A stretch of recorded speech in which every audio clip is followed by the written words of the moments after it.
ಮಾನವ ಧರ್ಮಕ್ಕೆ ಜಯವಾಗಲಿ, ಧರ್ಮದಿಂದಲೇ ವಿಶ್ವಕ್ಕೆ ಶಾಂತಿ. ನಮ್ಮ ಶ್ರೀಗಳು ಬೆಳಗಾವಿ ಜಿಲ್ಲೆಯ ಯರಗಟ್ಟಿ ತಾಲೂಕಿನ ಶಿವಾಪುರ ಗ್ರಾಮದ ಶ್ರೀಮಠದ ಇತಿಹಾಸ ಪ್ರಾಚೀನವಾದದ್ದು. ಶ್ರೀ ವೀರಶೈವ ಧರ್ಮದ ಪಂಚಪೀಠಗಳಲ್ಲಿ ಒಂದಾದ ಶ್ರೀಮದುಜ್ಜನ್ವಿ ಸದ್ಧರ್ಮ ಸಿಂಹಾಸನದ ಶಾಖಾಮಠವಾಗಿದ್ದು, ಮಠದ ಕಟ್ಟೆಗಳು ಶ್ರೀ ಜಡೆತಲೆ ಬಸವಲಿಂಗಯ್ಯ ಸ್ವಾಮಿಗಳು ಮಹಿಮಾಶಾಲಿಗಳು, ತಪಸ್ವಿಗಳು, ಆಧ್ಯಾತ್ಮಿಕ ಚಿಂತಕರಾಗಿದ್ದರು.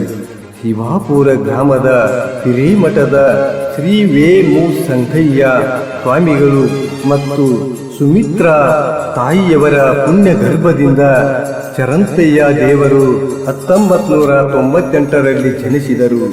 ಬಾಲ್ಯದಲ್ಲಿಯೇ ಶ್ರೀ ಗುರುಗಳ ಕರಕಮಲ ಸಂಜಾತರಾಗಿ ಬೆಳೆದು ಪ್ರಾಥಮಿಕ ಮಾಧ್ಯಮಿಕ ಶಿಕ್ಷಣವನ್ನು ಸ್ವಗ್ರಾಮ ಶಿವಾಪುರದಲ್ಲಿ ಪೂರೈಸಿದರು. ಪದವಿ ಪೂರ್ವ ಹಾಗೂ ಸ್ವಾತ್ಮಕ ಪದವಿ ಶಿಕ್ಷಣವನ್ನು ಗೋಕಾಕ ಪಟ್ಟಣದಲ್ಲಿ ಪೂರೈಸಿದ್ದಾರೆ. ಅರ್ಥಶಾಸ್ತ್ರ ವಿಷಯದಲ್ಲಿ ಕರ್ನಾಟಕ ರಾಜ್ಯ ಅರ್ಹತಾ ಪರೀಕ್ಷೆಯನ್ನು KSET ಉತ್ತೀರ್ಣರಾಗಿದ್ದಾರೆ. ಮುರಗೋಡದ